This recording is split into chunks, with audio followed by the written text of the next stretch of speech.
सूक्ष्मता से समझ लें।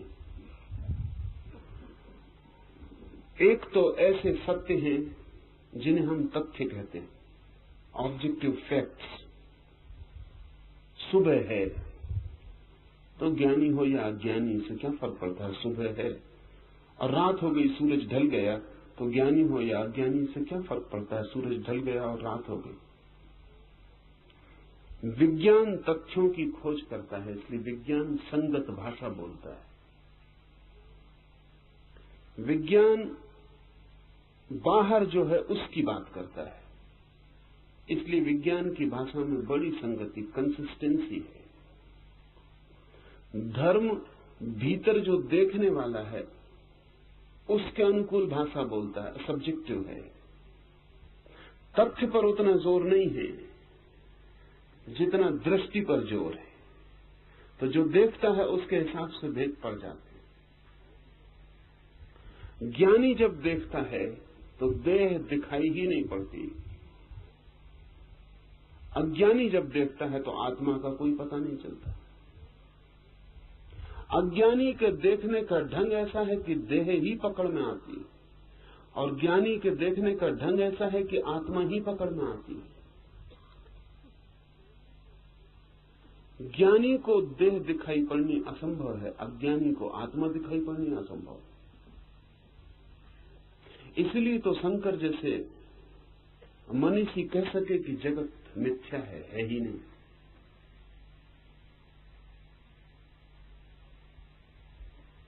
और बृहस्पति जैसे पदार्थवादी कह सके कि आत्मा परमात्मा सब असत्य है, केवल पदार्थ है। इन दोनों में कोई विरोध नहीं है, क्योंकि इन दोनों में कहीं कोई मिलन ही नहीं होता। ये दो अलग ढंग से देखे गए वक्तव्य हैं।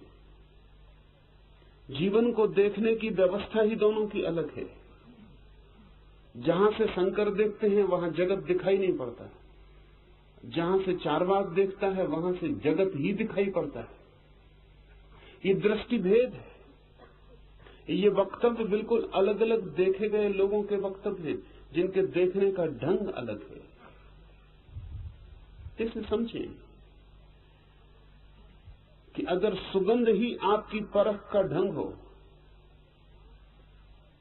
अगर नाक ही सिर्फ आपके पास हो और गंध से ही आप पता लगाते हो, बहुत से पशु पक्षी हैं, बहुत से कीड़े मकोड़े हैं जो गंध से ही जीते, गंध के ही आधार चलते, गंध ही उनकी आंख है, गंध ही उनका मार्ग खोजने का ढंग है। ऐसे कीड़े मकोड़ों को जो गंध से ही चलते हैं, संगीत का कोई भी पता नहीं चलेगा, क्योंकि गंध से संगीत को जांचने का कोई उपाय नहीं। संगीत में कोई गंध होती ही नहीं। अच्छा संगीत हो तो सुगंध नहीं होती, और बुरा संगीत हो तो दुर्गंध नहीं होती। गंध का ध्वनि से कोई लेना देना नहीं। तो जिसके पास जांचने की व्यवस्था गंध की हो, वो ध्वनि से अपरिचित रह जाएगा, उसके लिए ध्वनि है ही नहीं। हमारे लिए वही है जगत में जिसको जांचने का हमारे पास उपाय है। ध्यान रहे, हमारे पास 5 इंद्रियां हैं, इसलिए हमें 5 महाभूत का पता चलता है। अगर 10 इंद्रियां हो तो 10 महाभूतों का पता चलेगा। आदमी से नीचे पशु हैं जिनके पास 4 इंद्रियां हैं, 3 इंद्रियां हैं, 2 इंद्रियां हैं। तो जितनी उनकी इंद्रियां हैं उतना ही उनका जगत है। जिस पशु के पास कान नहीं है और सब है, उसके लिए ध्वनि का कोई अस्तित्व भी नहीं। इसलिए नहीं कि ध्वनि नहीं है, लेकिन ध्वनि को पकड़ने का उपाय ना हो तो आपके लिए तो ध्वनि नहीं हो जाती। ये जगत शून्य है ध्वनि से। कान नहीं है तो जगत में कोई ध्वनि नहीं, आंख नहीं है तो जगत में कोई प्रकाश नहीं। तो आप किस माध्यम से खोजने चलते हैं वही आपको मिलता है। आपका माध्यम ही आपका जगत है। अज्ञानी शरीर के माध्यम से खोजता है, इसलिए अज्ञानी अक्सर पूछता है कहां है ईश्वर, दिखा दो। वो ये कह रहा है जब तक मेरी आंख गवाही न दे मैं न मानूंगा। वो कह क्या रहा है, जब आप कहते हैं जब तक ईश्वर का दर्शन न होगा हम नहीं मान सकते, आप क्या कह रहे हैं? आप ये कह रहे हैं कि जब तक ईश्वर मेरे आंख का विषय न बने तब तक मानने का मेरे पास कोई उपाय नहीं। लेकिन आपको ये किसने कहा कि ईश्वर आंख का विषय है? अगर वो आंख का विषय है ही नहीं तो फिर आपका मिलन उससे कभी नहीं होगा, क्योंकि जो जिद आप कर रहे हैं आंख की, उससे उसका कोई संबंध ही नहीं हो पाए। रूप होता है आंख का विषय, और समस्त ज्ञानी कहते हैं कि ईश्वर अरूप है, और आप कहते हैं हम आंख से देखेंगे तब मानेंगे। तो आपने न मानने का निर्णय पक्का कर लिया है, और कोई उपाय नहीं है कभी भी कि आप आंख से ईश्वर को देख सकें, क्योंकि जिसका अरूप होना स्वभाव है उसको आप रूप में कैसे देखेंगे? और ध्यान रहे, अगर आपको कभी ईश्वर रूप में दिख जाए तो आप फौरन कहेंगे ये ईश्वर नहीं हो सकता, क्योंकि शास्त्रों में कहा है वो अरूप है। मार्क्स ने मजाक की है। मार्क्स ने कहा है मैं किसी ईश्वर को नहीं मानता हूं, नहीं मान सकता हूं, क्योंकि मैं तो उसी तथ्य को मानता हूं जो विज्ञान प्रमाणित हो। अगर ईश्वर को मैं प्रयोगशाला में विज्ञान की टेस्ट ट्यूब में जांच सकूं, प्रयोगशाला की टेबल पर रख के शल्य क्रिया कर सकूं, सब तरफ छानबीन कर सकूं भीतर, तो ही मान सकता हूं। लेकिन फिर उसने मजाक में ये भी कहा है, लेकिन अगर कभी ईश्वर ने ऐसी भूल की तो वो प्रयोगशाला की टेस्ट ट्यूब में और प्रयोगशाला की टेबल पर आके जांच परीक्षा करवाने को राजी हो गया, तो फिर वो ईश्वर न रह जाएगा। निश्चित ही जिसको आप टेस्ट ट्यूब में बंद करके जांच लेंगे उससे आप बड़े हो जाएंगे। जिसको आप टेबल पर काट पीट करके समझ बूझ लेंगे भीतर क्या है, वो पदार्थवत हो जाएगा, वो ईश्वर नहीं रह जाएगा। तो हमारी मांग ऐसी है कि अगर पूरी न हो तो कठिनाई है, अगर पूरी हो जाए तो कठिनाई है। लोग कहते हैं कि जब तक हम ईश्वर को प्रत्यक्ष न कर लें, आंख के सामने न कर लें, प्रत्यक्ष का मतलब होता आंख के सामने, तब तक हम न मानेंगे। तो उन्होंने एक बात तय कर रखी है कि जो आंख के सामने है उतना ही उनका संसार है, जो आंख के सामने नहीं है वो नहीं। जगत बड़ा है। तब ज्ञानी क्या करे? जिसने उसे देख लिया है जो आंख से दिखाई नहीं पड़ता, जिसने आंख बंद करके उसे देख लिया है जो आंख खुली आंख से दिखाई नहीं पड़ता, जिसने कान बंद करके उसे सुन लिया है जो खुले कान से सुनाई नहीं पड़ता, और जिसने बिना हाथ से स्पर्श किए अंतस्थल में उसका स्पर्श पा लिया है, वो किस भाषा में बोले? अज्ञानी समझ सके तो उसे कुछ और ढंग से कहना होगा, और अगर वही बात वो ज्ञानी से कहे तो ज्ञानी को हंसी आएगी। मुसलमान फकीर शेख फरीद और कबीर का मिलना हुआ था, तो दोनों में बात न हुई। 2 दिन तक साथ रहे, हंसे, गले मिले, पास बैठे, घंटों बैठे, कोई बात न हुई। बड़ी भीड़ इकट्ठी हो गई थी। कबीर के भक्त फरीद के वक्त और कुतूहल बस बहुत लोग आ गए थे कि कबीर और फरीद का मिलना हुआ है, कुछ बात कीमत की होगी, थोड़ा हम भी सुन लेंगे। लेकिन 2 दिन ऐसे ही बीत गए, फिर विदा का क्षण भी आ गया। बड़ी निराशा हुई। जो इकट्ठे हुए थे सुनने बड़े उदास हुए और कहा ये भी क्या मामला है? इतने बड़े 2 अनुभवियों का मिलना हुआ, कुछ बात होती तो हमारे लाभ की हो जाती। लेकिन कबीर और फरीद की मौजूदगी में पूछने की किसी की हिम्मत भी न पड़ी। फिर जब फरीद चल पड़ा अपनी यात्रा पर तो उसके भक्तों ने उसे कहा कि ये भी क्या हुआ, कुछ बोलते आप? तो फरीद ने कहा जो बोलता वो अज्ञानी साबित होता, जो बोलता वो अज्ञानी साबित होता। और फिर बोलते भी क्या, जो मैं जानता हूं वही कबीर भी जानते हैं, जहां से वो देख रहे हैं वहीं से मैं देख रहा हूं। कबीर से भी पूछा, उनके मित्रों ने, आश्रमवासियों ने, कबीर ने कहा पागल हुए हो, हंस सकते थे ज्यादा से ज्यादा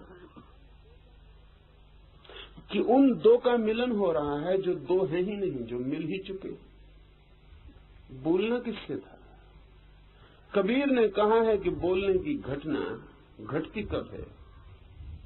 दो अज्ञानी काफी बोलते एक दूसरे से, हालांकि न एक दूसरे को समझता है न दूसरा पहले को समझता है। दो अज्ञानी डट के चर्चा करते हैं, परिणाम कुछ नहीं होता, विवाद, कहीं कुछ लेन देन नहीं होता, कोई निष्कर्ष नहीं होता, विवाद होता है। तो दो अज्ञानियों की चर्चा शब्दों में होती है, हालांकि शब्द कहीं पहुंचते नहीं। दो ज्ञानी भी मिलते हैं, शब्द का उपयोग असंभव हो जाता है, मौन में मिलना होता है, शब्द नहीं बोले जाते, क्योंकि दोनों के दर्शन एक, दृष्टि एक, अनुभव एक, कहने को क्या है। फिर बोलना कब घटित होता है? जब एक अज्ञानी और एक ज्ञानी मिलता तभी बोलना घटित होता है। जब एक जानता है और एक नहीं जानता तो बोलने का कोई अर्थ है। जब दोनों जानते हैं तो बोलने का कोई भी अर्थ नहीं है। और जब दोनों नहीं जानते हैं तो रुक नहीं सकते बोलने से, बोलेंगे बहुत, अर्थ कोई भी नहीं। तीन ही उपाय हैं। तो जब ज्ञानी अज्ञानी से मिलता है तो वो क्या बोलेगा? एक तो उपाय यह है कि जो उसका अनुभव है वो बोले चला जाए, बिना फिक्र किए कि किससे बोल रहा है। तब उसकी बातें दीवालों से हो रही हैं, तब कोई उसको सुनेगा नहीं, समझेगा भी नहीं, या गलत समझेगा, जो वो कहेगा उससे विपरीत समझेगा, अनर्थ होगा, अर्थ नहीं होगा। इससे तो चुप रह जाना बेहतर। या फिर अज्ञानी जो समझ सके वो बोले। अज्ञानी गलत ही समझ सकता है, तो क्या ऐसा कोई उपाय है कि गलत को इस ढंग से बोला जाए कि सही की तरफ अज्ञानी का मुंह हो जाए? बस इतना ही ध्यान में रखना जरूरी है। देह है नहीं, लेकिन अज्ञानी को देह ही है, तो क्या किया जाए? बीच की कोई मार्ग विधि खोजी जाए कि अज्ञानी को कहा जाए देह भी है, तुम भी हो, लेकिन तुम देह नहीं हो, इसकी तलाश में लगो। अगर अज्ञानी से यह कहा जाए कि देह है ही नहीं, तलाश ही बंद हो जाती, वो कहेगा अब बस चुप रहे, देह नहीं है और मुझे देह के सिवाय कुछ अनुभव नहीं होता, देह ही है। वो कहेगा आत्मा वगैरह कुछ भी नहीं है, और उसके कहने में गलती नहीं है। उसका जो अनुभव है वो कह रहा है, ज्ञानी का जो अनुभव है वो कह रहा है, अज्ञानी का जो अनुभव है वो कह रहा है। आपने अपने को देह के अतिरिक्त कभी भी जाना? कभी ऐसी कोई झलक आपको मिली कि आपको पता लगे कि मैं देह नहीं हूं? आपको ये पक्का भरोसा है कि अगर आपकी गर्दन काट दी जाए तो आप नहीं कटेंगे?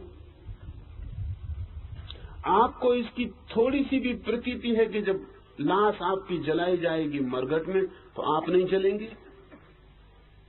असंभव, क्योंकि जब पैर में कांटा गड़ता है छोटा सा तो आप में गड़ जाता है, हाथ जल जाता है तो आप जल जाते हैं, तो जब पूरा शरीर जलेगा तो यह आशा रखनी असंभव है कि आप नहीं जलेंगे। जरा सी चोट, जरा सी गाली आप में प्रवेश कर जाती है, तो जब मृत्यु आप में घुसेगी तो आप में प्रवेश नहीं करेगी, ये आप मत सोचना। आपको कोई अनुभव नहीं है कि आप शरीर के अलावा भी कुछ, इतना ही अनुभव है कि शरीर हूं। हाँ, आप मानते हो भला कि मैं आत्मा हूं और मरूंगा नहीं, वो आपकी मान्यता है, और मान्यता बड़ी धोखे की, और वो मान्यता भी अज्ञान का ही हिस्सा है।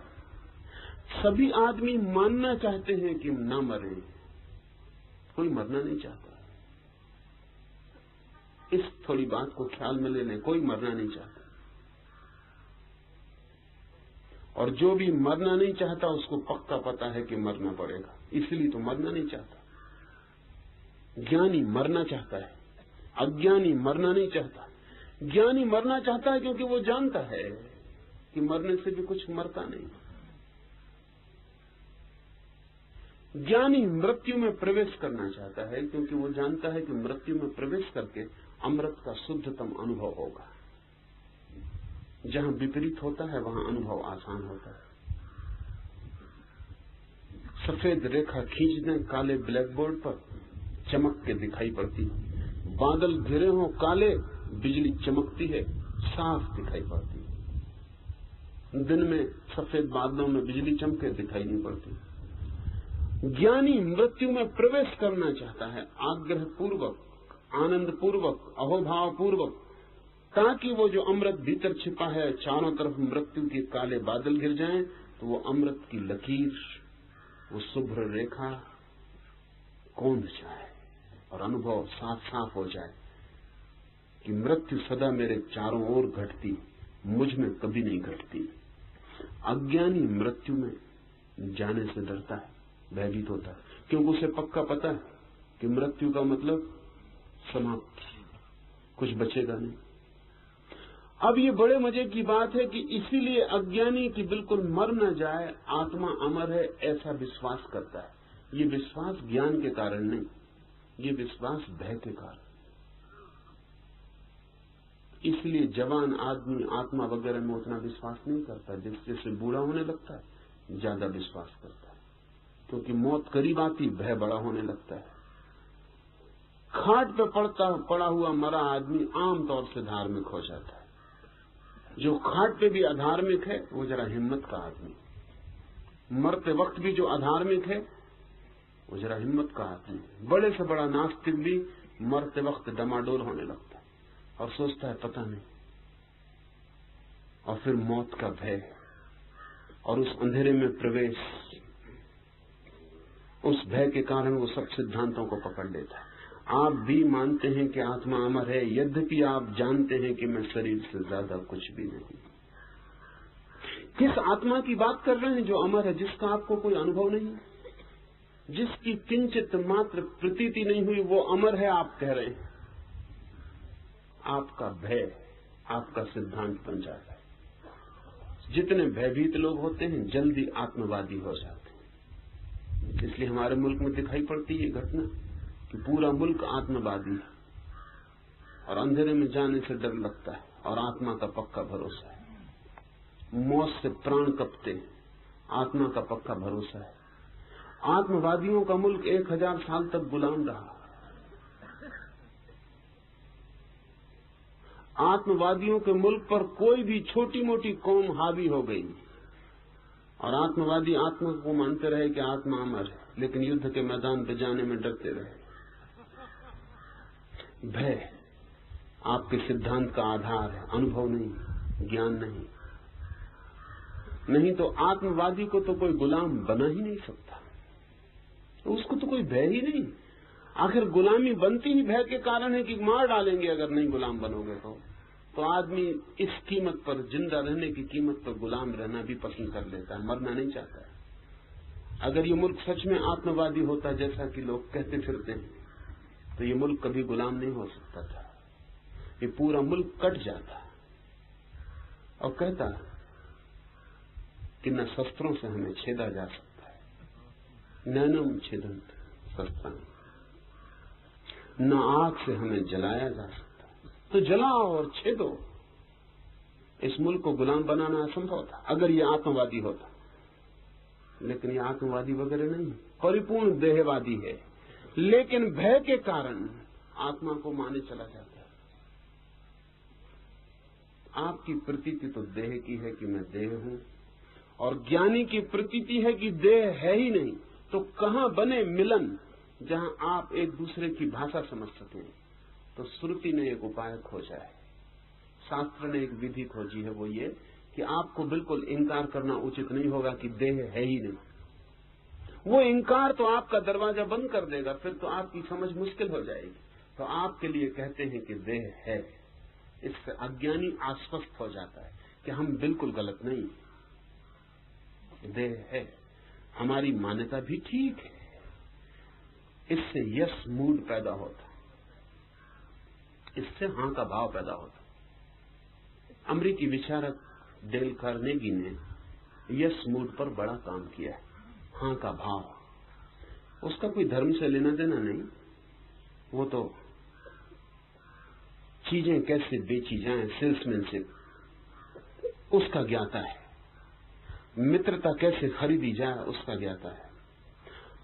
उसकी किताब how to win friends and influence people Bible के बाद सबसे ज्यादा बिकने वाली किताब है दुनिया में।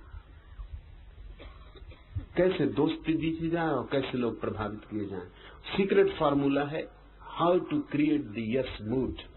दूसरे आदमी में हां का भाव कैसे पैदा किया जाए। जब हां का भाव पैदा हो जाता है तो ना करना मुश्किल होने लगता है। तो डेल कार्नेगी कहता है कि अगर किसी को प्रभावित करना हो, किसी को बदलना हो, किसी का विचार रूपांतरित करना हो, तो ऐसी बात मत कहना जिसको वो पहले मौके पर ना कह दे, क्योंकि अगर उसने पहले ही ना कह दी तो उसका ना का भाव मजबूत हो गया। अब दूसरी बात जो हो सकता था पहले कही जाती तो वो हां भी कह देता, अब उस बात पर भी वो ना कहेगा। इसलिए पहले दो चार ऐसी बात करना उससे जिसमें वो हां कहे, फिर वो बात उठाना जिसमें साधारणता उसने ना कही होती। चार हां कहने के बाद ना कहने का भाव कमजोर हो जाता। और जिस आदमी के हमने चार बात में हां भर दी, वृत्ति होती उसकी पांचवी बात में भी हां भर देनी चाहिए। और जिस आदमी की हमने चार बात में ना कह दी, पांचवी बात में भी ना कहने का भाव प्रगाढ़ हो जाता। डेल कार्नेगी ने एक संस्मरण लिखा। एक गांव में वो गया, जिस मित्र के घर ठहरा था वो इंश्योरेंस का एजेंट था, और उस मित्र ने कहा कि तुम बड़ी किताबें लिखते हो, कैसे जीतो मित्रता, कैसे प्रभावित करो। इस गांव में एक बुढ़िया है, अगर तुम उसका इंश्योरेंस करवा दो तो हम समझे, नहीं तो सब बातचीत है। डेल कार्नेगी ने बुढ़िया का पता लगाया। बड़ा मुश्किल काम था, क्योंकि उसके दफ्तर में ही घुसना मुश्किल था। जैसे ही पता चलता कि इंश्योरेंस एजेंट, लोग उसे वहीं से बाहर कर देते। बुढ़िया 80 साल की विधवा थी, करोड़पति थी, बहुत कुछ उसके पास था, लेकिन इंश्योरेंस के बिल्कुल खिलाफ थी। जहां घुसना ही मुश्किल था, उसको प्रभावित करने का मामला अलग था। डेल कार्नेगी ने लिखा है कि सब पता लगा कि 5 बजे सुबह मैं उसके बगीचे की दीवार के बाहर के पास घूमने लगा जाके। बुढ़िया 6 बजे उठती थी, वो अपने बगीचे में आई। मुझे अपनी दीवार के पास फूलों को देखते हुए खड़े होकर उसने पूछा कि फूलों के प्रेमी हो? तो मैंने उससे कहा कि फूलों का प्रेमी हूं, जानकार भी हूं, बहुत गुलाब देखे सारी जमीन पर, लेकिन जो तुम्हारी बगिया में गुलाब, इनका कोई मुकाबला नहीं। बुढ़िया ने कहा भीतर आओ दरवाजे से। बुढ़िया सांस ले गई बगीचे में, एक एक फूल बताने लगी, मुर्गियां बताई, कबूतर बताए, पशु पक्षी पाल रखे थे वो सब बताए। और डेल कार्नेगी ने यस मूड पैदा कर लिया। रोज सुबह का ये नियम हो गया। दरवाजे पे बुढ़िया उसके स्वागत के लिए तैयार रहती। दूसरे दिन बुढ़िया ने चाय भी पिलाई, नाश्ता भी करवाया। तीसरे दिन बगीचे में घूमते हुए उस बुढ़िया ने पूछा कि तुम काफी होशियार और कुशल और जानकार आदमी मालूम पड़ते हो, इंश्योरेंस के बाबत तुम्हारा क्या ख्याल है? इंश्योरेंस के लोग मेरे पीछे पड़े रहते हैं, ये योग्य करवाना कि नहीं? तब डेल कार्नेगी ने उससे इंश्योरेंस की बात शुरू की।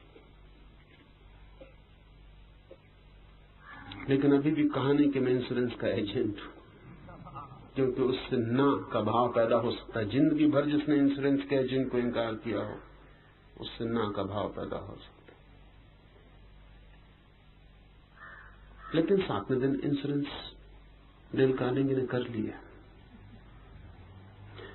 जिससे हां का संबंध बन जाए उस पर आस्था बननी शुरू होती। जिस पर आस्था बन जाए, भरोसा बन जाए, उसको ना कहना मुश्किल होता चला जाता है। अंगुली पकड़ के ही पूरा का पूरा हाथ पकड़ा जा सकता है। तो श्रुति अज्ञानी से ऐसी भाषा में बोलती है कि उसे हां का भाव पैदा हो जाए, तो ही आगे की यात्रा। अगर सीधे कहा जाए न कोई संसार है, न कोई देह है, न तुम हो, अज्ञानी कहेगा कि बस अब काफी हो गए। इसमें कुछ भी भरोसे योग्य नहीं मालूम होता। इसलिए श्रुति कहती है अज्ञानी से देह आदि सत्य है, तुम्हारा संसार बिल्कुल सत्य है। अज्ञानी की रीढ़ सीधी हो जाती है, वो आश्वस्त होकर बैठ जाता है कि ये आदमी खतरनाक नहीं, और हम एकदम गलत नहीं है, क्योंकि किसी को भी ये लगना बहुत दुखद होता है कि हम बिल्कुल गलत हैं। थोड़े तो हम भी सही हैं, थोड़ा जो सही है उसी के आधार पर आगे यात्रा हो सकती है, लेकिन आप बिल्कुल गलत हैं। ज्ञानी का अनुभव यह है कि आप बिल्कुल गलत हैं, 100% गलत हैं। मगर ये कहने का मतलब ये होगा कि आगे कोई संबंध नहीं जोड़ सकता, इसलिए ज्ञानी कहता है कि नहीं, आप काफी दूर तक सही है। शरीर है, संसार है, सब है, इसमें कोई आपकी भूल चूक नहीं। भूल जरा सी है, और वो ये है कि आप शरीर को आत्मा समझ बैठे। अज्ञानी में हां का भाव पैदा हो जाता है। वो कहता है कि बहुत दूर तक तो मैं भी सही हूं, थोड़ा सा ही फर्क है मुझ में और ज्ञानी में कि मैं शरीर को आत्मा समझ बैठा हूं। और अज्ञानी भी चाहता है कि शरीर को आत्मा न समझे, क्योंकि शरीर सिवाय दुख के कुछ और देता नहीं। और फिर शरीर मरता भी है, मृत्यु भी आती है, तो वो चाहता भी है खोजना कि उसका पता चल जाए, जो शरीर नहीं है तो अमरत्व का भी पता चल जाए। और फिर ज्ञानी कहता है कि परम आनंद है उस आत्मा को जान लेने में जो शरीर नहीं। तो अज्ञानी का लोभ भी जगता है, वो भी उस परम आनंद को जानने के लिए उत्सुक हो जाता है। तब यात्रा शुरू होती, लेकिन यात्रा ऐसी है कि जैसे जैसे अज्ञानी उसमें बढ़ता है, वैसे वैसे उसे पता चलता है कि जो ज्ञानी ने हां भरा था कि देह है, वो है नहीं, जो संसार हां भरा था वो है नहीं। और जैसे जैसे गहरा होता है वैसे वैसे ज्ञानी उस पर शर्तें जोड़ता है। वो कहता है कि अगर आनंद का लोभ किया तो आनंद कभी मिलेगा नहीं, हालांकि वो लोभ से ही चला था। मगर ये बात की बातें हैं, जब रास्ते पे चल पड़े, थोड़ी दूर यात्रा कर ली, लौटना भी मुश्किल हो गया, क्योंकि ये रास्ता ऐसा है, इस पर लौटना नहीं हो सकता। जितना आपने जान लिया उसको फिर से अनजाना नहीं किया जा सकता। ज्ञान से वापसी असंभव है। तो जहां तक आप आ गए वहां से आगे ही जाया जा सकता है, पीछे नहीं जाया। और बड़े मजे की बात यह कि अज्ञानी जब रास्ते पर चलने लगता है तो जितने कष्ट में वो कभी नहीं था, आगे बढ़ के उतने कष्ट में पड़ जाता, क्योंकि पहले जो कुछ था गलत ही था, लेकिन सब साफ था। जैसे आगे बढ़ता है तो पिछला तो सब धुंधला और व्यर्थ हो जाता है, मध्य में अटक जाता है, पीछे लौट नहीं सकता। आगे जाने के सिवाय कोई उपाय नहीं, इसलिए फिर ज्ञानी जो जो शर्तें देता है वो पूरी करनी पड़ती। कहता लोभ छोड़ दो तो आनंद होगा। हालांकि पहली दफा ज्ञानी ने लोभ ही जगाया था कि परम आनंद, कहां पड़े हो नरक में, कहां पड़े हो दुख में, पास ही है अमृत का झरना, आ जाओ। तो वो दुख तो छोड़ने की आशा में, सुख पाने की आशा में, आनंद से लगा कि बड़ा सुख होगा वहां, इस आशा में बढ़ता है। ये लोभ ही है। लेकिन थोड़ी ही देर में ज्ञानी कहता लोभ बिल्कुल छोड़ दो, आनंद मांगना मत, नहीं तो मिलेगा कभी नहीं। अब बड़ी मुश्किल हुई, पीछे लौटा नहीं जा सकता। मन होता है कि वो सुख ठीक था, लेकिन अब वहां सुख दिखाई पड़ नहीं सकता, अब वहां दुख साफ दिखाई पड़ने लगा। तो जो था हाथ में वो छूटता है, और जो मिलने की आशा से छोड़ा था वो मिलता दिखाई नहीं पड़ता। और अब ज्ञानी कहता है कि आशा भी छोड़ दो, मिलने की छोड़नी ही पड़ेगी, पीछे लौट नहीं सकते, छोड़नी ही पड़ेगी। ऐसा इंच इंच ज्ञानी आपके गलत मोहों को तोड़ता है और धीरे धीरे धीरे धीरे वहां ले जाता है जहां अगर आपसे पहले ही कहा जाता कि ले जा रहे हैं तो आप कभी न गए होते। बुद्ध ने ऐसी भूल की। बुद्ध से ज्यादा सीधी सीधी बात कह देने वाले लोग बहुत कम हुए, इसलिए बुद्ध धर्म भारत में टिक नहीं सका। नहीं टिकने का कारण सिर्फ यही कि अज्ञानी के साथ जो कुशलता बरतनी चाहिए वो बुद्ध ने नहीं बरती। बुद्ध को जो अनुभव हुआ था उन्होंने सीधा सीधा कह दिया। उसका कारण बुद्ध ब्राह्मण घर में पैदा नहीं हुए थे। ब्राह्मण पुराने चालाक, लंबा उनका धंधा है, ओल्डेस्ट। इस दुनिया में ज्ञान का धंधा उन्होंने सनातन से किया है। वो कुशल है, उन्हें पता है कहां से बात करनी। ये थे छत्री के बेटे, बाप दादों ने कभी ये धंधा किया नहीं था, इसकी कोई कुशलता न थी। धंधे में नए नए आए थे, नई दुकान थी, ग्राहक से क्या कहना, कैसे ग्राहक को पटा लेना, उसको बुद्ध को कोई पता नहीं था। कह फंसे, जो सीधा सीधा था वैसे कह दिया। क्या कहा बुद्ध ने आपको पता है? बुद्ध के पास कोई आता है कि मुझे आत्मा को पाना है, बुद्ध कहते आत्मा है ही नहीं, पाओगे क्या खाक। वो आदमी गया, क्या हो गया, आत्मा तो है। यहां तक भी समझ लेते कि शरीर नहीं, आप कह रहे हैं आत्मा भी नहीं। बुद्ध के पास कोई आता और पूछता कि मोक्ष में आनंद तो बहुत होगा ना। बुद्ध कहते कैसा मोक्ष, कैसा आनंद, शून्य रह जाता है, न कोई आनंद न कोई मोक्ष। क्योंकि जहां तक आनंद का पता चलेगा वहां तक दुख रहेगा ही, क्योंकि पता विपरीत का चलता है। तो बुद्ध कहते वहां कोई आनंद वगैरह नहीं। तो वो जो आदमी आया था लोभ की थोड़ी सी आशा बांध के, उसको बिल्कुल तोड़ दिया दरवाजे पर। वो भीतर ही नहीं जाता। वो कहता जब आनंद भी नहीं बचेगा तो ये क्षणभंगुर सुख भी क्या बुरा है, शाश्वत सुख है नहीं, क्षणभंगुर सुख है। ज्ञानियों ने सदा उसके क्षणभंगुर सुख को तोड़वाया था शाश्वत सुख के लोभ में। बुद्ध ने कहा कोई शाश्वत सुख वगैरह है नहीं, सुख है ही नहीं, न क्षणभंगुर कोई सुख है न शाश्वत कोई सुख है, तुम धोखे में हो। उस आदमी ने कहा कि क्षमा करिए, जो भी पास है उसको ही संभाले। हाथ की आधी रोटी स्वर्ग की पूरी रोटी से बेहतर है। और आप कहते हो ना कोई स्वर्ग है ना कोई पूरी रोटी, तो आधी रोटी हम क्यों छोड़े?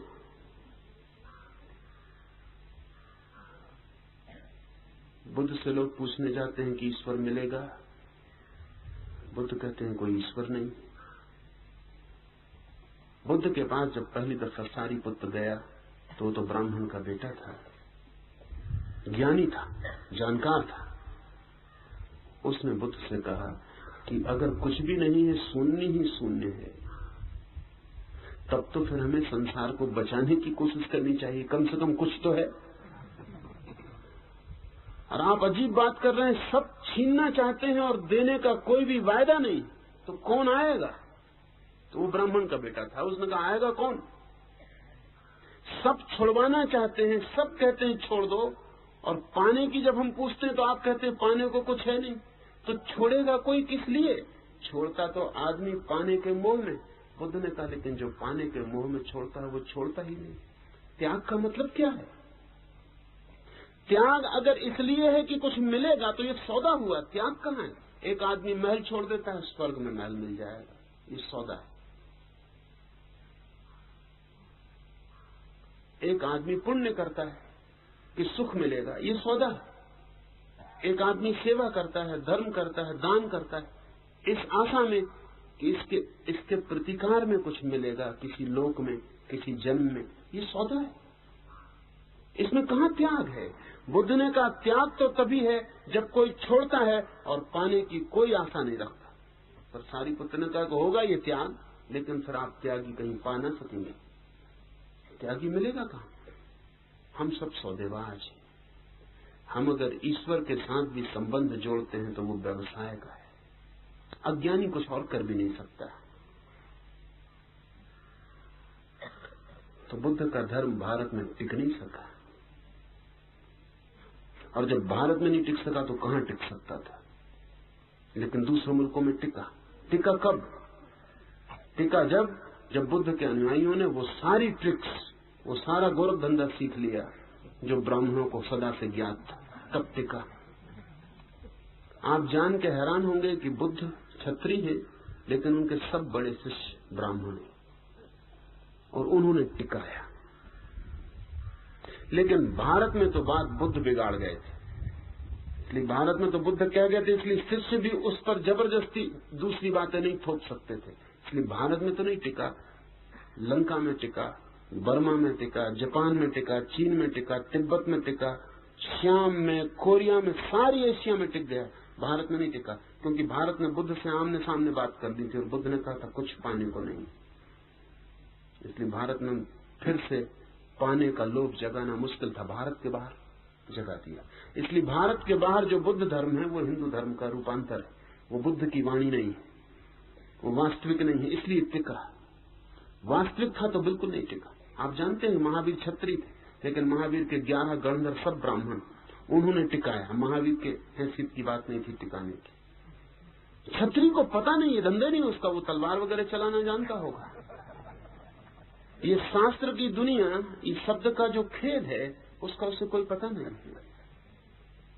तो 11 के 11 महावीर के जो बड़े शिष्य हैं, गणधर हैं, उन्होंने टिकाया और सुविधा बन गई। क्योंकि बुद्ध तो बोले खुद, इसलिए शिष्य भी उसको बिगाड़ने में मुश्किल में पड़ गए। महावीर बोले नहीं, महावीर चुप रहे, गणधर बोले, सुविधा रही। महावीर का सीधा वक्तव्य न होने से गणधरों ने जो कहा समझा गया यही जैन धर्म है। महावीर चुप रहे, कहा जाता है कि महावीर मौन रहे, उनके मौन को उनके गणधरों ने समझा और गणधरों ने फिर लोगों को समझाया। इसलिए महावीर का धर्म थोड़ा सा टिका, फिर भी बहुत ज्यादा टिका हुआ नहीं दिखाई पड़ता। कोई 25 लाख जैन है 2500 साल में। अगर 25 आदमी भी महावीर से प्रभावित होते और शादी कर लेते तो इतने बच्चे 2500 साल में पैदा हो जाते। कोई संख्या किसी मतलब की नहीं है। कारण क्या है? कारण वही है, क्षत्रिय को पता नहीं है उस भाषा का जो अज्ञानी से बोलनी चाहिए, वो तो सदियों में विकसित होती है। ये श्रुति कहती है देह आदि सत्य है, ऐसा ज्ञानियों को समझाने के लिए श्रुति प्रारब्ध कर्म की बात नहीं कहती। ज्ञानियों को नहीं समझाना है ऐसा, पर अज्ञानियों का समाधान करने के लिए श्रुति प्रारब्ध कर्म की बात कहती है। वास्तव में परिपूर्ण आदि अंत रहित, अमाप, नाप सकने में असंभव, विकार रहित, सत्ता में, चैतन्य रूप, नित्य आनंद में, अविनाशी, हर एक में व्यापक होने वाला, एक रस वाला, पूर्ण, अनंत, सर्व तरफ मुख वाला, त्याग कर सकने में अथवा ग्रहण कर सकने में अशक्य, आधार के ऊपर नहीं रहने वाला, आश्रय रहित, निर्गुण, क्रिया रहित, सूक्ष्म, विकल्प रहित, स्वतः सिद्ध, शुद्ध बुद्ध, अमुक के समान नहीं, एक और अद्वैत ब्रह्म ही सब कुछ है और कोई भी नहीं, बाकी सब असत्य है। वास्तव में जो हमें सत्य दिखाई पड़ता है वो इसलिए सत्य दिखाई पड़ता है कि हमारे पास वो देखने की आंख ही नहीं जो सत्य को देख सके। हमारे पास वो मन है केवल जो असत्य को जन्माता है। हमारे पास स्वप्न पैदा करने वाला मन है, सत्य देखने वाला चक्षु नहीं। इसलिए जो झूठ है वो हमें दिखाई पड़ता है, जो नहीं है वो हमें दिखाई पड़ता है, और जो है उससे हम चूक जाते हैं। वो कैसे चक्षु पैदा हो, वो ज्ञान चक्षु कैसे जगे, वो शिवनेत्र कैसे खुले जिससे हम देख सकें क्या सत्य है। एक छोटा बच्चा है, खिलौनों में जीता है, खिलौने उसके लिए वास्तविक है, इसलिए उसकी गुड़िया की टांग टूट जाए तो वो वैसे ही रोता है जिससे वस्तुतः किसी की टांग टूट गई। रात उसे नींद नहीं आती, उसकी गुड़िया या गुड्डा उसके पास ना रखा हो तो उसे वैसी बेचैनी होती जैसे आपका वास्तविक प्रेम आपके पास ना हो। बच्चे के लिए अभी गुड्डा गुड़िया वास्तविक है, बड़ा होकर हंसेगा खुद ही कि मैं किस खेल में उलझा था। बड़ा होकर खुद ही गुड्डे गुड़ियों को भूल जाएगा, वो कचरे के कोने में पड़ जाएंगे, फेंक दिए जाएंगे, रोएगा नहीं। क्या हुआ, क्या गुड्डा गुड़िया वही है, इसको क्या हुआ? इसकी बुद्धि ऊपर उठी, ये ज्यादा देखने में समर्थ हुआ। लेकिन सिर्फ इतने से ही कुछ फर्क नहीं हो जाएगा, गुड्डा गुड्डी की जगह दूसरे गुड्डा गुड्डी आ जाएंगे ज्यादा जीवित होंगे। एक दिन गुड़िया को छाती से लगा के सो गया था, फिर किसी स्त्री को छाती से लगा के सो जाएगा। गुड्डे गुड़िया बदल जाएंगे, लेकिन चित्त, फिर इस चित्त के भी ऊपर उठने का उपाय है। बहुत कम लोग उठ पाते हैं। बचपन से तो सभी लोग जवान हो जाते हैं। क्यों? क्योंकि जवानी के लिए आपको कुछ करना नहीं पड़ता, वो प्राकृतिक विकास है। अगर आपको ही जवान होने के लिए कुछ करना पड़े तो इस दुनिया में 2-4 आदमी जवान मिलेंगे, बाकी सब बच्चे रह जाएंगे। आपको कुछ नहीं करना पड़ता, जवानी मजबूरी, आप बढ़ते चले जाते हैं, आप कुछ कर नहीं सकते, रोक नहीं सकते, इसलिए जवान हो जाते हैं। लेकिन आध्यात्मिक होश नहीं आता, क्योंकि उसके लिए कुछ आपको करना पड़ता है। कुछ करेंगे तो वो विकास आपके निर्णय पर निर्भर है। प्रकृति उसको थोपती नहीं आपके ऊपर, आपकी स्वतंत्रता पर छोड़ दिया है। इसलिए 2-4 लोग बुद्ध और कृष्ण और क्राइस्ट हो पाते, क्योंकि श्रम, साधना। जिस दिन आप जाग के देखेंगे उस दिन सारा जगत आपको बच्चों का खेल जैसा मालूम पड़ेगा। उतनी प्रौढ़ता के स्तर पर चीजें पीछे की झूठी होती चली जाती है। इस सूत्र कहता है वास्तव में तो एक ही है ब्रह्म, और इसके बाबत कुछ बड़ी महत्वपूर्ण सूचनाएं दी हैं। इस एक ब्रह्म के बाबत अनेक तो हमारी परिचित हैं, उनकी मैं चर्चा नहीं करूं। परिपूर्ण, आदि अंत रहित, अमाप, विकार रहित, सत्ता में, चैतन्य में, नित्य आनंद में, अविनाशी, हर एक में व्यापक, एक रस वाला, पूर्ण, अनंत, सर्व तरफ मुख वाला। ये हमारी परिचित शब्द हैं जो ब्रह्म के लिए हमने उपयोग किए। लेकिन इसमें कुछ 2-3 लक्षण बड़े अद्भुत हैं। त्याग कर सकने में अथवा ग्रहण कर सकने में असत्य, ये बड़ी महत्व की बात है। जिसे आप छोड़ ना सके और जिसे आप पकड़ भी ना सके, ऐसा। इसका क्या मतलब हुआ? मेरे पास लोग आते हैं, वो कहते हैं ईश्वर को खोजना है। मैं उनसे पूछता हूं खोया कब, कहां? क्योंकि जिसे खोया हो उसे खोजा जा सकता है, जिसे खोया ही ना हो बड़ी मुश्किल की बात है। वो कहते नहीं खोया कहां, कब, कुछ पता नहीं। तो मैं उनसे पूछता हूं पहले इसका तो पता करो, खोया भी है कभी? खोया हो अगर पक्का करके आओ तो मैं खोज की तरकीब तुम्हें बता दूं, और तुमने खोया ही ना हो मैं तुम्हें खोज की तरकीब बता दूं तो तुम मुश्किल में पड़ जाओगे। क्योंकि तुम खोजने निकल जाओगे उसको जिसे कभी खोया नहीं, तो कैसे खोज पाओगे? और तुम्हारी खोज तुम्हें भटका देगी। परमात्मा है हमारा स्वभाव, उसे हम खो कैसे सकते हैं? हम भूल सकते हैं, विस्मृत कर सकते हैं, खो नहीं सकते। इस फर्क को समझ लो। विस्मरण हो सकता है, ध्यान ना दिया हो, बहुत दिन तक भूल गए हो कि कौन भीतर छिपा है। इतने निकट है हमारे कि ध्यान देने की जरूरत ना पड़ी हो। दूर की बातों पर नजर लगी रही हो, पास का स्मरण ना रहा हो, ये हो सकता है, लेकिन खो नहीं सकते। इसलिए संतों ने कहा है उसका स्मरण ही काफी है, खोजने की कोई जरूरत नहीं। इसलिए नानक ने, कबीर ने, दादू ने, रैदास ने नाम स्मरण पर जोर दिया। नाम स्मरण का कुल मतलब इतना है कि जिसे खोया नहीं उसे खोजने की तो बात करो मत, सिर्फ उसको स्मरण करने की फिक्र करो।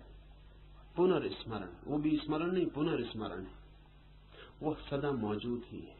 ये सूत्र बड़ा अद्भुत और क्रांतिकारी है। त्याग कर सकने में अथवा ग्रहण कर सकने में अशक्य, जिसे हम खो नहीं सकते वही है स्वभाव। अगर खो सकते हैं तो वो स्वभाव न रहा। अगर आग अपनी आग्नेयता को खो दे तो फिर वो उसका स्वभाव न रहा। अगर आग ठंडी हो तो कुछ और होगी, आग नहीं होगी।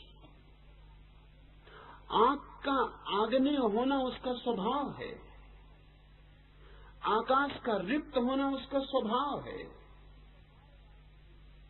स्वभाव का अर्थ यह है कि चाहे कुछ भी हो जाए, जिससे हम अलग नहीं हो सकते। जिससे हम अलग हो सकते हैं वो हमारा स्वभाव नहीं। इसे बहुत गहरे में बैठ जाने दें इस विचार को। जिससे हम अलग हो सकते हैं वो हमारा स्वभाव नहीं। जिससे हम जुड़ सकते हैं वो हमारा स्वभाव नहीं है, क्योंकि जिससे हम जुड़ सकते हैं उससे हम टूट सकते हैं। न जिससे जुड़ सकते हैं न जिससे टूट सकते हैं, वही है मेरा होना, वही है हमारा होना। ब्रह्म हमारा होना है। उससे भागने का कोई उपाय नहीं, उससे बचने का कोई उपाय नहीं, उसे छोड़ने का कोई उपाय नहीं, उसे पाने का कोई उपाय नहीं। लेकिन अज्ञानी को अगर ये बात कही जाए तो वो कहेगा कि फिर ठीक, जिसे खोए नहीं खोजें क्यों, और जो सदा है ही उसको पाने की जरूरत क्या है। तो फिर ठीक है, हम अपने संसार में रहें, क्या जरूरत, पागलपन क्यों करें। नहीं तो अज्ञानी को ये नहीं कहा जा सकता है। अज्ञानी को ये कहा जाएगा खो दिया उसे तुमने, उसे तुम खो चुके हो। जो तुम्हारा वास्तविक होना है उसे खोजो। जब तक उसे न खोज लोगे तब तक तुम दुख में रहोगे। खोजो उसे। जब तक तुम परमात्मा को न पालोगे तब तक तुम्हारा जीवन विषाद, चिंता और संताप ही रहेगा। खोज की भाषा अज्ञानी को समझ में आती, क्योंकि उसे लगता है कि ठीक, सब चीजें खोजता है, धन खोजता है, पद खोजता है, यश खोजता। वो कहता है ठीक है, खोज तो अपनी जारी रहेगी, धन न खोजेंगे, धर्म खोजेंगे। अब अज्ञानी खोज की भाषा को समझता है। उसने जिंदगी भर जिंदगी खोजने का ही धंधा किया, काम किया, एक ही व्यवसाय रहा उसका, खोजो, आज इसे खोजो, कल उसे खोजो। वो कहता ठीक है, धन भी खोज लिया, यश भी खोज लिया, पद भी खोज लिया। अब आप कहते हो कि इसमें मजा नहीं मिलता, और हमको भी अनुभव आता है कि मजा नहीं मिलता। अब हम तुम्हारा परमात्मा खोजते। ठीक, जैसे वो खोज पे निकलेगा, बाद में ये बताया जाएगा कि परमात्मा को तो खोजा नहीं जा सकता। जब तक तू खोज नहीं छोड़ देगा तब तक उसे पा नहीं सकता। अब वो मुश्किल में पड़ा, क्योंकि उसने धन की खोज छोड़ दी, पद की खोज छोड़ दी, यश की खोज छोड़ दी, वो व्यर्थ हो गई। इसी आशा में कि अब सार्थक खोज करूंगा, वो परमात्मा की खोज में आया। जब वो इस खोज में आगे आ गया और पीछे नहीं लौट सकता, अब धन की खोज में नहीं जा सकता, वो व्यर्थ हो गई। इसलिए तो इस तरफ आया, एक नई खोज की सार्थकता में। और अब उसका गुरु उसे कहेगा अब तू खोज छोड़ दे। पहले धन छोड़ा, पद छोड़ा, यश छोड़ा, आधी बात बचा ली थी, खोज। धन की खोज, धन छोड़ दिया था, खोज बचा ली थी। धन बाहर था, खोज भीतर थी। बाहर का छोड़ना आसान था, अब ये खोज भी छोड़ दे, क्योंकि जिसे तू खोज रहा है उसे कभी खोया ही नहीं। जब कोई खोज भी छोड़ के खड़ा हो जाता तो तत्क्षण उसमें प्रवेश हो जाता है जिसमें हम सदा से हैं। परमात्मा हमारा होना है। इसलिए सूत्र बड़ा क्रांतिकारी और बड़ा कीमती है। त्याग कर सकने में अथवा ग्रहण कर सकने में असत्य। बुद्ध को हुआ ज्ञान तो किसी ने पूछा कि क्या मिला, तो बुद्ध ने कहा मिला कुछ भी नहीं, जो मिला ही हुआ था उसी का पता चला है। मिला कुछ भी नहीं। बस यही बुद्ध की गलती। आपसे कह दें कि कुछ भी नहीं मिला तो आप कहेंगे चलो अपने काम पे लगो। 8 दिन खराब किए इस आदमी के साथ, ये कहता कुछ भी मिले ही नहीं। जब ज्ञान हुआ तो कुछ भी नहीं मिला, तो हम काहे के लिए मेहनत कर रहे हैं, श्रम कर रहे हैं, इतना उछल कूद, थकाए डाल रहे हैं अपने को, और ये आदमी कहता है कुछ मिलता नहीं। आखिर बुद्ध ने कहा कुछ भी नहीं मिला। जिसने पूछा था उसने कहा कुछ भी नहीं मिला। तो फिर शिक्षा किसकी दे रहे हैं आप लोगों को? बुद्ध ने कहा इसी की। उस हालत में आ जाओ जब न कुछ पाने को रहे न कुछ खोने को रहे, और ये अनुभव हो जाए न कुछ पाया जा सकता न कुछ खोया जा सकता। पर ये ज्ञानी की समझ में आने वाली बात। आधार के ऊपर नहीं रहने वाला, आश्रय रहित, निर्गुण, क्रिया रहित, सूक्ष्म, विकल्प रहित, स्वतः सिद्ध, शुद्ध बुद्ध, ये भी हमारे परिचित शब्द हैं। अमुक के समान नहीं, किसी से उसकी तुलना नहीं की जा सकती। अद्वितीय, बेजोड़, ऐसा नहीं कहा जा सकता इसके समान। तो जितनी तुलनाएं की जाती हैं वो सब काम चलाओ। हम कहते हैं आकाश के समान शून्य, नहीं, ये भी ठीक नहीं, क्योंकि आकाश भी उसमें समाया हुआ है, वो आकाश से बड़ा, आकाश के समान नहीं हो सकता। हम कहते हैं महासूर्य की तरह तेजस्वी, ये भी छोटी बात है, क्योंकि उसके लिए महासूर्य भी छोटे टिमटिमाते दिए, इनसे कोई तुलना नहीं की जा सकती। हम कहते हैं आनंद रूप, तो हमारे मन में कहीं न कहीं सुख से तुलना शुरू हो जाती, सुख से उसका कोई संबंध नहीं। हम कहते हैं शांत, तो हमारे मन में अशांति के विपरीत शांति का ख्याल है, अशांति का उसे कभी अनुभव नहीं हुआ है, इसलिए हमारी शांति का उसे कोई पता नहीं हो सकता। हमारी कोई तुलना काम की नहीं है। उस अनुभव के लिए किसी और बात से कहने का कोई उपाय नहीं है। संतों ने कहा है बस अपने ही जैसा, किसी और जैसा नहीं, बस अपने ही जैसा, खुद ही अपने समान है, खुद ही, कोई उपाय नहीं उसे किसी और से बताने का। लेकिन बताया जाता है, वो अज्ञानी के लिए बताया जाता है कि ऐसा ऐसा ऐसा, आखिर में पता चलता है कि वो तो किसी जैसा नहीं, एक और अद्वैत ब्रह्म ही सब कुछ है और कोई भी नहीं। इस प्रकार अपने अनुभव से स्वयं ही अपनी आत्मा को अखंडित जानकर तू सिद्ध हो और निर्विकल्प स्वरूप आत्मा से ही अत्यंत सुखपूर्वक स्थिति कर। इस प्रकार अपने अनुभव से स्वयं ही अपनी आत्मा को अखंडित जानकर तू सिद्ध हो। शास्त्र से जानकर नहीं चलेगा काम, श्रुतियां कहें, स्मृतियां कहें, नहीं चलेगा काम, सुनकर हल नहीं होगी बात। अपने ही अनुभव से ऐसा जानकर तू सिद्ध हो। सिद्ध का अर्थ है जिसके आगे कोई यात्रा और गति नहीं। सिद्ध का अर्थ है अंतिम पड़ाव, अंतिम मुकाम, जिसके आगे रास्ते समाप्त हो जाते। असिद्ध का अर्थ है जैसा हम हैं, असिद्ध का अर्थ है जिसका अभी कुछ काम बाकी, अभी कुछ करना, अभी कुछ होगा तो सुख होगा। असिद्ध का अर्थ है कुछ होगा, कुछ करना है, कुछ पूरा करना है, कुछ पाना है, वो मिल जाएगा तो सुख होगा। असिद्ध का सुख किसी चीज पर निर्भर है, कोई स्त्री मिल जाएगी, कोई पुरुष मिल जाएगा, कोई मकान मिल जाएगा, कोई जमीन मिल जाएगी, कोई पद मिल जाएगा, राष्ट्रपति हो जाऊंगा, प्रधानमंत्री हो जाऊंगा, ये हो जाऊंगा, वो हो जाऊंगा, कहीं सुख है, वो मिलेगा तो सुख मिलेगा, कंडीशनल, सशर्त। सिद्ध का अर्थ है जिसका अपने होने में ही सुख है, कुछ भी मिले न मिले उसका कोई सवाल ही नहीं, छिन जाए आ जाए, उसका सुख किसी बात पर निर्भर नहीं है, स्वयं के होने पर ही निर्भर है। बस मैं हूं, इतना काफी है, और कोई बात शर्त नहीं। बेशर्त जिसका सुख है वो सिद्ध है। अभी और यही उसका सुख है। आपका सुख सदा कभी और कहीं, अभी और यहीं कभी आपका सुख नहीं होता। कभी किसी आदमी को आपने देखा जो कहे कि मैं सुखी हूं अभी और यहीं?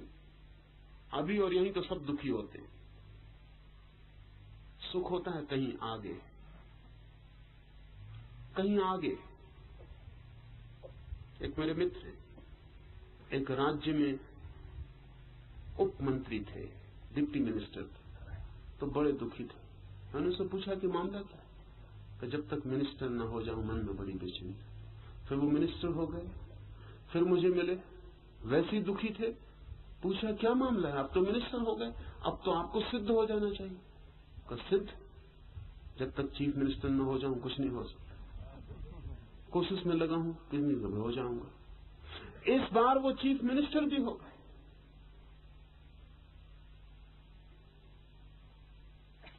मैंने उन्हें खबर भिजवाई कि अब तो सिद्धावस्था आ गई हो। उन्होंने कहा आप भी क्यों मेरे पीछे पड़े।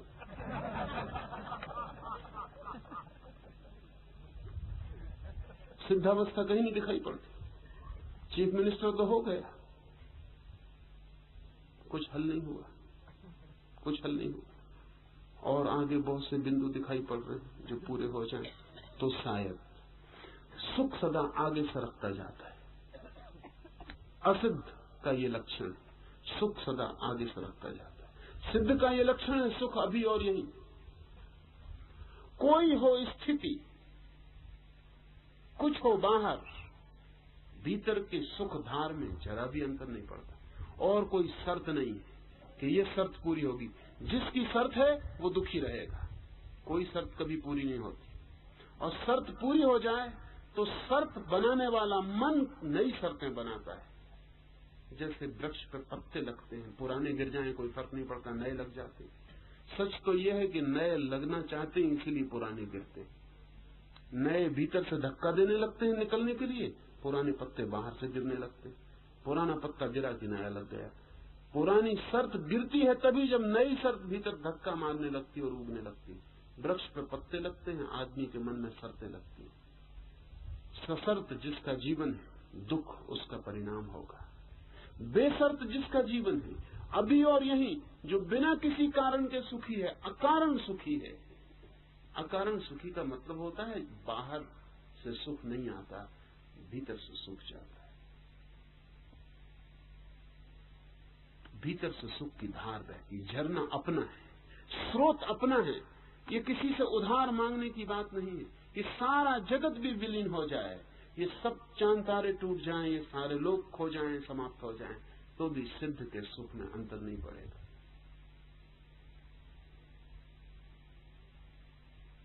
और आपके लिए जैसा आप चाहते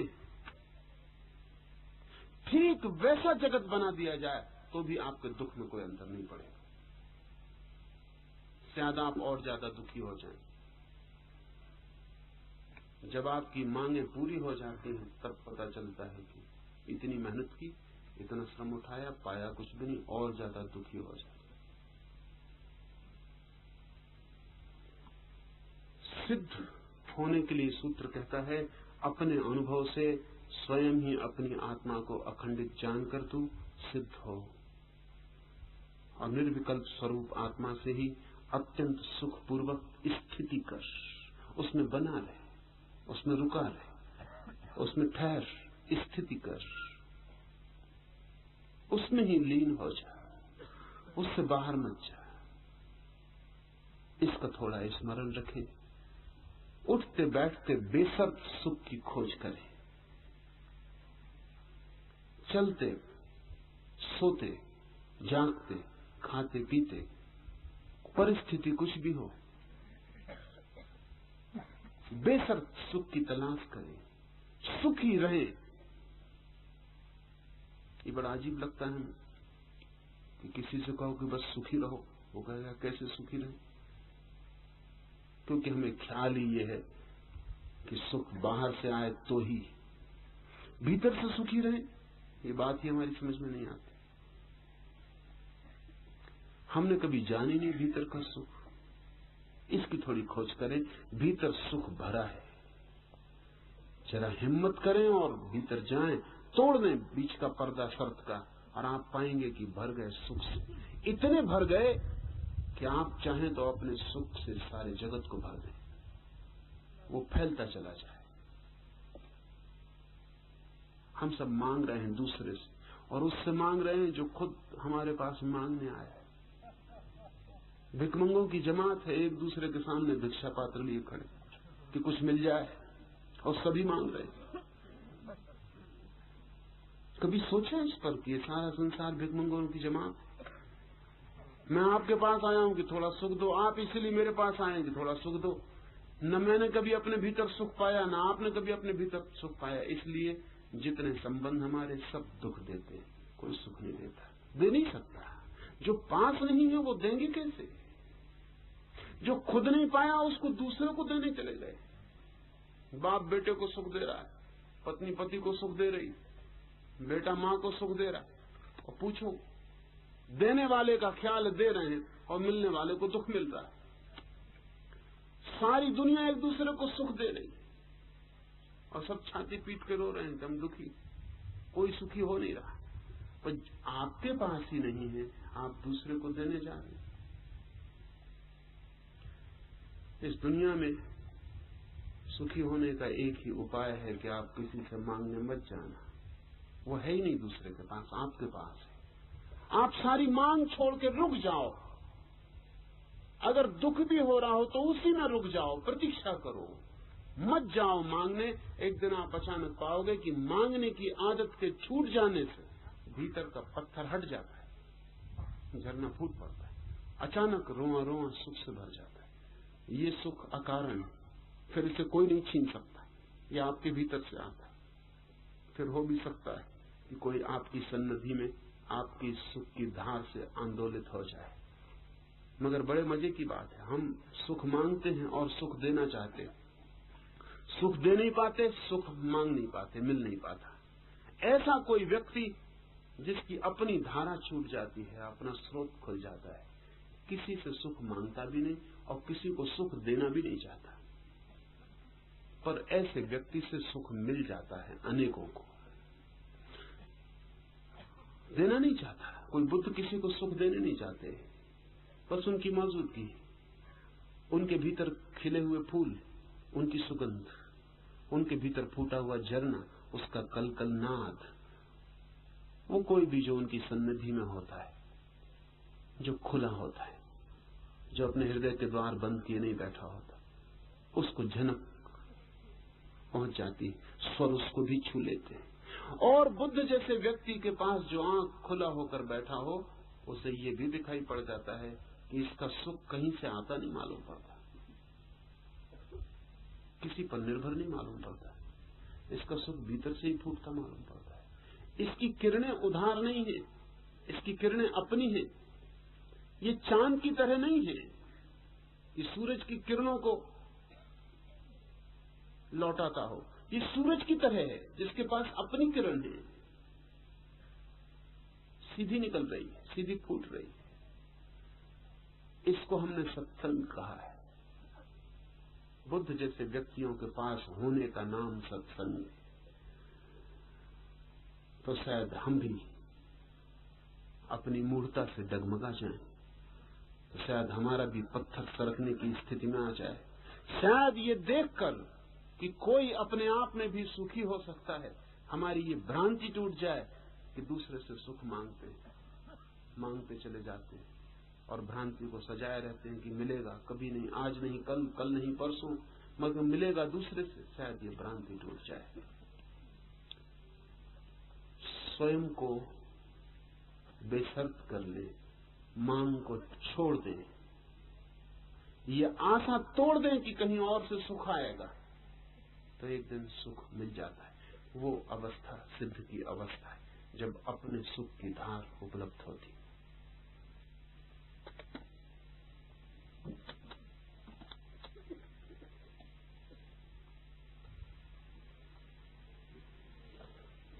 These scriptures do not say that the body is real for the knowers, but they say so for the ignorant.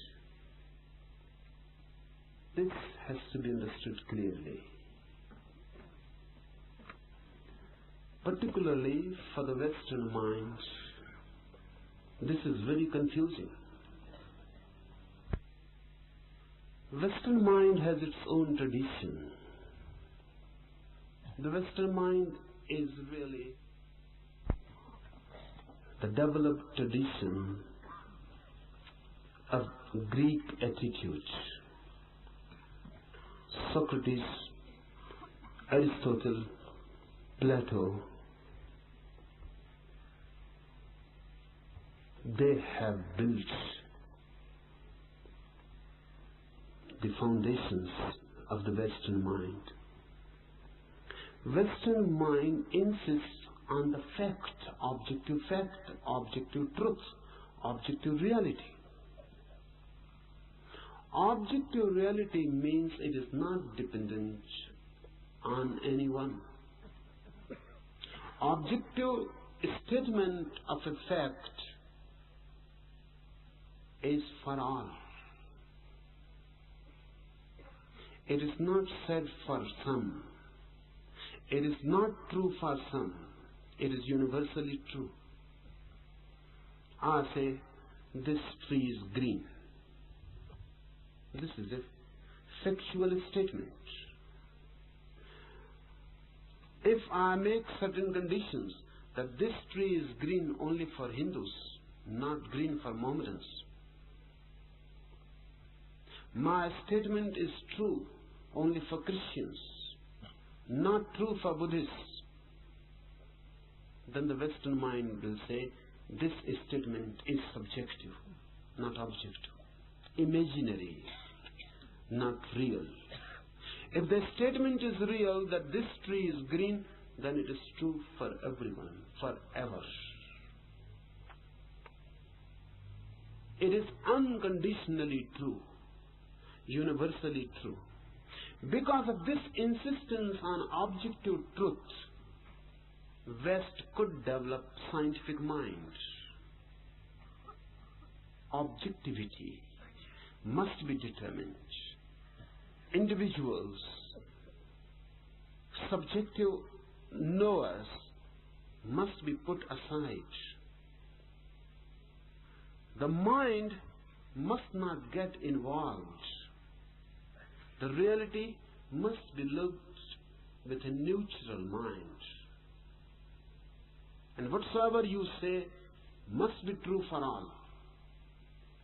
Because of this Greek insistence, West could develop science. Science is the search for objective reality. The Eastern attitude is totally different. They say, we are not concerned with facts. Really, the Eastern mind says there are no facts which are unaffected by the individuals looking at those facts. Every fact is, in a certain way, affected. Every statement is an interpretation. Every knowledge is personal knowledge. No knowledge is impersonal. Now, in the West, there is one thinker, Michael Polanyi. He has written one of the greatest books of this century, Personal Knowledge.